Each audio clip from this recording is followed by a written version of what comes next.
Assalamualaikum warahmatullahi wabarakatuh. Perkenalkan, nama saya Safarudin. Saya dari Universitas Islam Negeri UIN Mataram, jurusan Pendidikan IPS Ekonomi, Fakultas Tarbiyah. Nah, di mana tujuan dari video ini yaitu untuk memenuhi tugas mata kuliah kewirausahaan. Dan di dalam mata kuliah kewirausahaan ini, saya mengembangkan usaha gula aren atau bisa disebut dengan gula merah.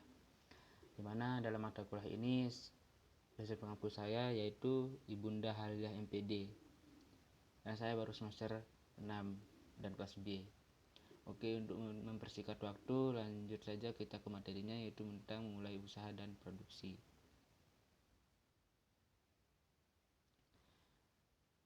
Dimana dalam tahapan mulai usaha baru ini, pada awalnya itu kita harus memperhatikan tahapan-tahapannya, dimana yaitu memilih nama dan membuat logo. Yang kedua itu memilih tempat usaha, membeli perlengkapan, pemenuhan terhadap mesin dan alat produksi. Yang terakhir itu merekrut pegawai. Kelima tahapan ini sangat penting sekali untuk keberhasilan suatu usaha yang kita dirikan. Lanjut saja, saya akan menjelaskan satu persatu dari kelima tahapan ini. Yang pertama yaitu memilih nama dan membuat logo. Nama dan logo akan mudah diingat oleh konsumen selamanya, dan bisa jadi itu yang akan menentukan keberhasilan suatu usaha. Sebab suatu konsumen secara otomatis yang akan dilihatnya yaitu nama dan ketertarikan, dan otomatis nama itu akan tertera pada logo tersebut, sehingga suatu ketika nanti pada saat konsumen ingin membeli suatu produk yang sejenis dengan yang kita produksi, secara otomatis dia akan mengingat lagi, oh ya, dulu saya pernah beli gula aren di sini, rasanya begini, kualitasnya begini. Secara otomatis konsumen akan berpikir seperti itu, sehingga peran dalam pemilihan nama yang bagus dan membuat logo ini sangat penting sekali dalam usaha kita. Lanjut saja. Dan yang kedua yaitu memilih tempat usaha. Tempat usaha sangat penting perannya untuk kelangsungan suatu bisnis, seperti tempat yang strategis, mudah ditemukan oleh konsumen dan lain-lain. Jadi maksudnya memilih tempat usaha ini yang tidak jauh dari permukiman, yang tidak jauh dari bahan baku pada saat nanti kita ingin memproduksi suatu barang, sehingga mudah untuk kita mencari bahan baku untuk diproduksi kembali. Sehingga dalam pemilihan tempat usaha ini sangat perlu sekali diperhatikan tempatnya, yaitu tempat yang strategis dan bahan baku yang tidak sulit untuk ditemukan. Karena dalam memilih tempat usaha ini perannya sangat penting sekali untuk memajukan suatu bisnis kita. Misalkan seperti produk gula aren, secara otomatis dalam memproduksi gula aren ini, tempat kita itu otomatis yang dekat dengan bahan baku, seperti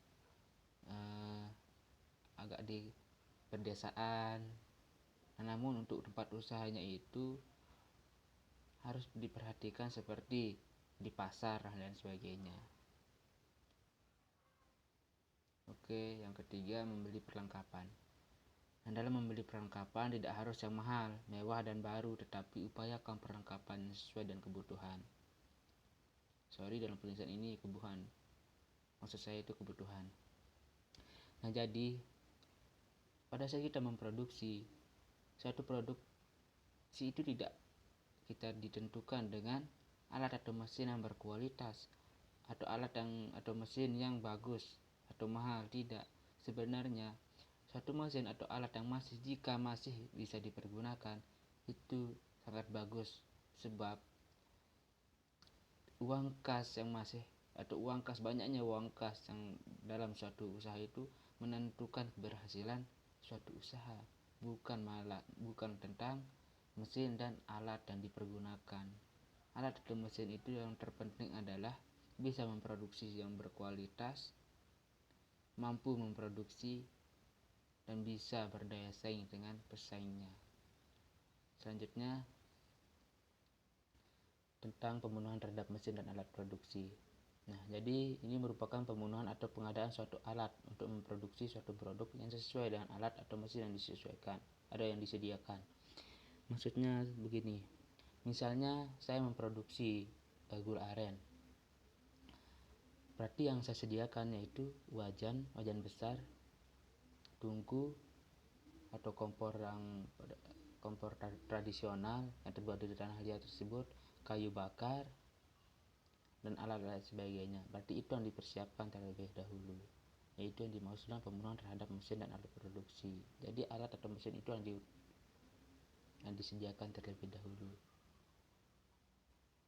Lanjut. Nah, ini yang terakhir tentang merekrut pegawai, dimana merekrut pegawai ini perannya sangat penting sekali. Sebab percuma saja kita mempunyai alat atau mesin yang bagus, yang modern, namun jika tidak bisa dioperasikan percuma saja. Misalnya saya mempunyai alat atau mesin yang bagus untuk memproduksi gula aren saya, tapi saya tidak bisa mengoperasikannya, berarti itu percuma saja. Berarti yang saya perlukan yaitu pegawai baru yang bisa mengoperasikan alat atau mesin tersebut. Selanjutnya, materi tentang produk dan spesifikasi produk. Nah, maksud dari produk dan spesifikasi produk ini yaitu perincian atribut-atribut yang melekat pada barang atau layanan yang ada dalam produk tersebut. Maksudnya di sini yaitu atribut-atribut ini yaitu nama atau sesuatu yang melekat pada produk yang kita produksi tersebut. Misalnya seperti contoh dalam layar ini yaitu nama produk, misalkan gula aren atau gula merah. Kategori kemasan, misalnya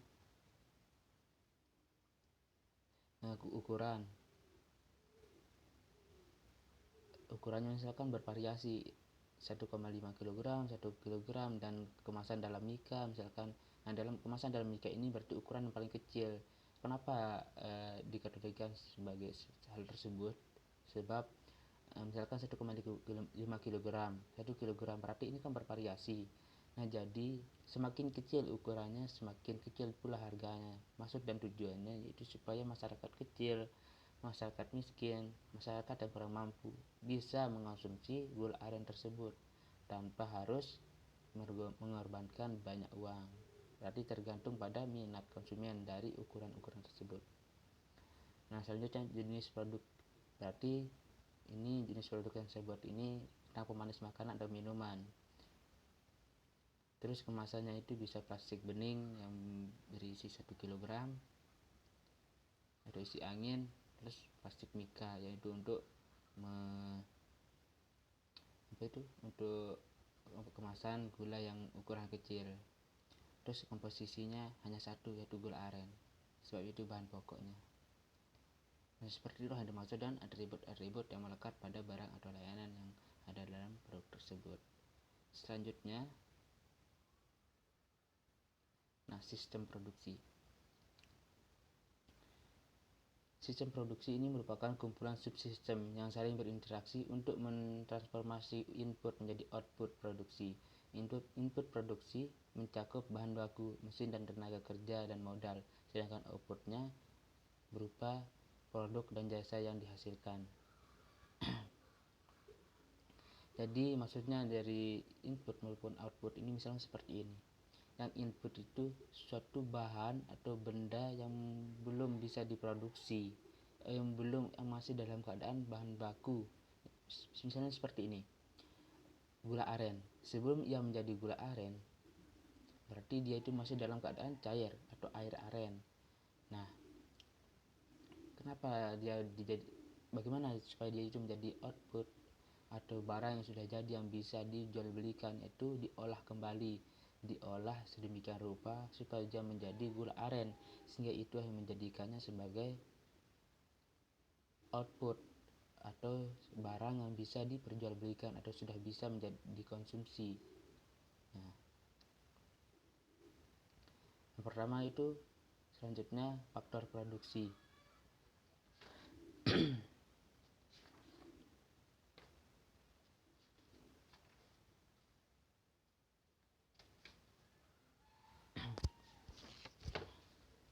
Faktor produksi yang pertama yaitu bahan baku. Bahan baku dikatakan baik jika menggunakan bahan yang baik sehingga memungkinkan disimpan dalam waktu yang lama. Nah, jadi bahan baku ini seperti misalkan gula aren. Gula aren bisa bertahan sampai 1 tahun lebih tergantung pada penyimpanannya. Karena apa? Karena gula aren ini bahan bakunya sangat berkualitas dari air aren, bisa dijadikan sebagai obat dan sebagainya. Terus yang kedua, tenaga kerja.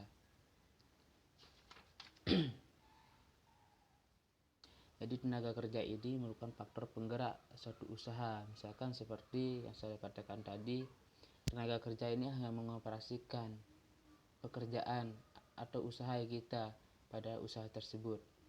Nah, ketiga itu mesin dan peralatan. Jadi mesin dan peralatan ini adalah satu alat yang digunakan sebagai pembantu manusia atau pekerja, misalkan percetakan, pengepakan gula tersebut, wajan dan sebagainya. Nah, selanjutnya itu biaya produksi. Biaya produksi ini adalah biaya atau sesuatu yang dikorbankan untuk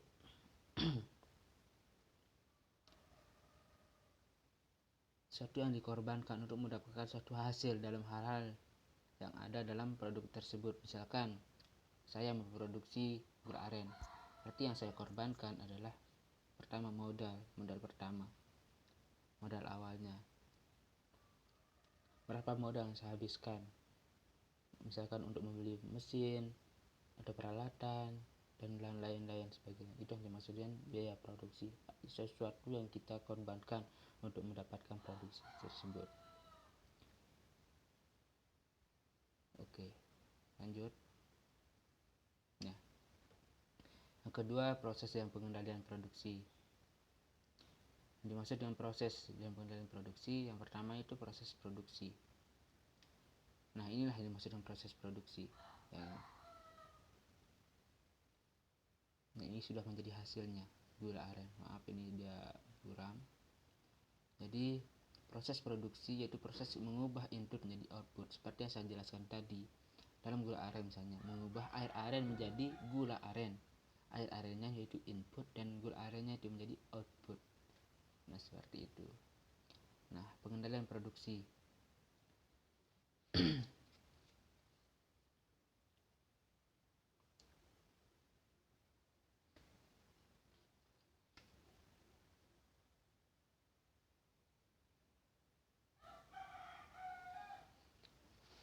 Di mana pengendalian produksi ini, yang pertama itu pengendalian pembelian. Pengendalian pembelian yaitu agar pembeli yang dilakukan oleh perusahaan terkait dengan proses produksi lebih efisien atau hemat biaya. Nah, dalam pengendalian pembelian ini melibatkan beberapa faktor yang sering terkait, yaitu kuantitas, kualitas, harga, waktu, dan pelayanan. Jadi pengendalian ini yaitu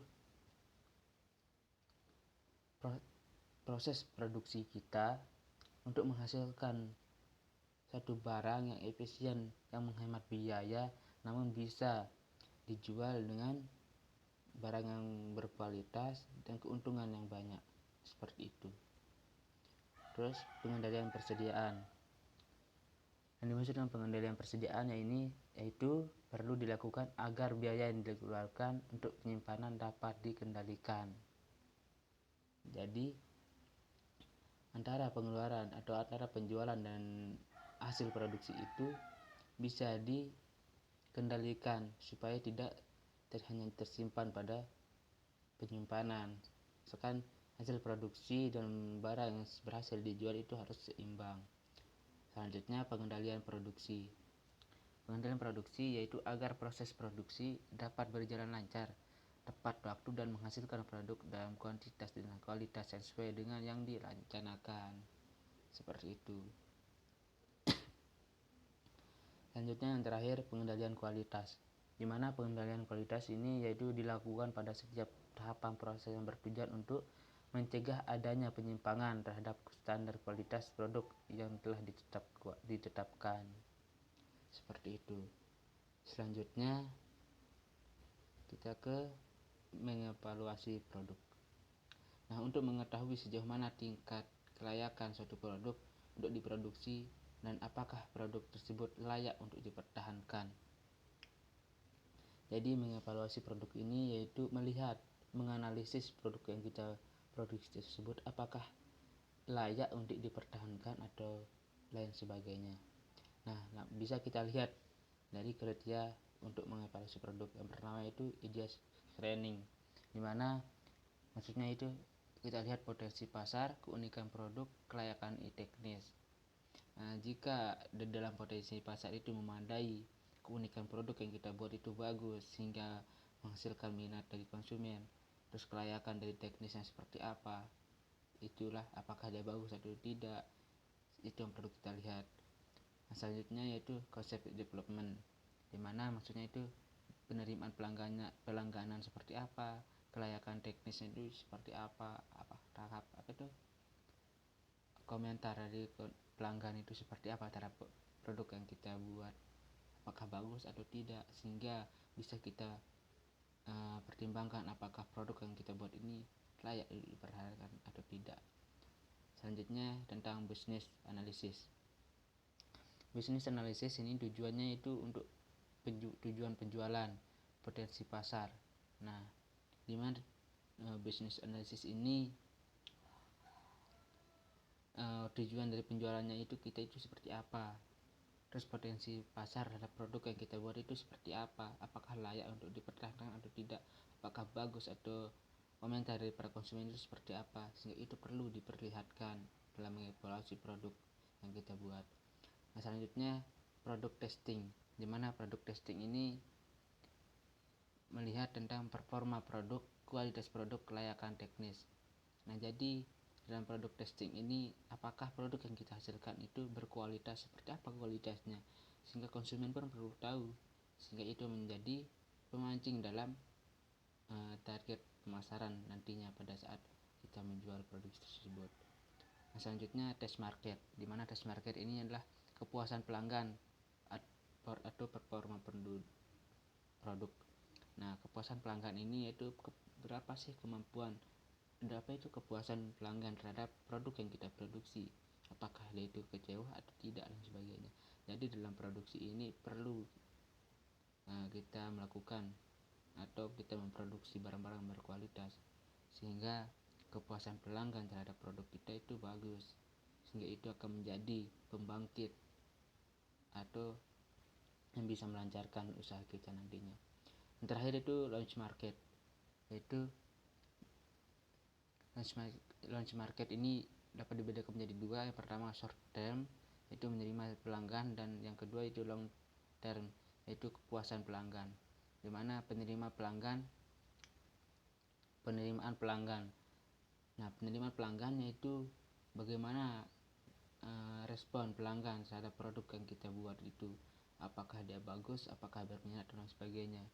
Yang kedua yaitu kepuasan pelanggan, seperti yang saya katakan tadi, bagaimana sih kepuasan pelanggan yang terhadap produk yang kita buat, seperti misalkan gula aren ini, bagaimana sih kepuasan pelanggan terhadap produk gula aren ini, apakah bagus atau sebagainya.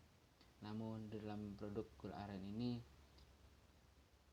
puncak dari keberuntungan kita itu pada saat bulan puasa dan hari-hari besar. Kenapa saya bilang seperti itu? Sebab gula aren ini banyak sekali minatnya pada saat bulan-bulan besar, misalnya seperti membuat gula dan lain sebagainya. Karena pada bulan puasa itu pada saat itu bulan-bulan dimana kita memproduksi banyak gula aren. Doakan saja, saya minta doa dari para teman-teman dan lain sebagainya untuk kemajuan dari usaha saya ini. Ya, terima kasih. Assalamualaikum warahmatullahi wabarakatuh. Mungkin ini hasil dari presentasi untuk usaha saya dan materi tentang mulai usaha dan produksi. Kurang lebihnya saya mohon maaf. Wabillahi taufiq wal hidayah. Wassalamualaikum warahmatullahi wabarakatuh.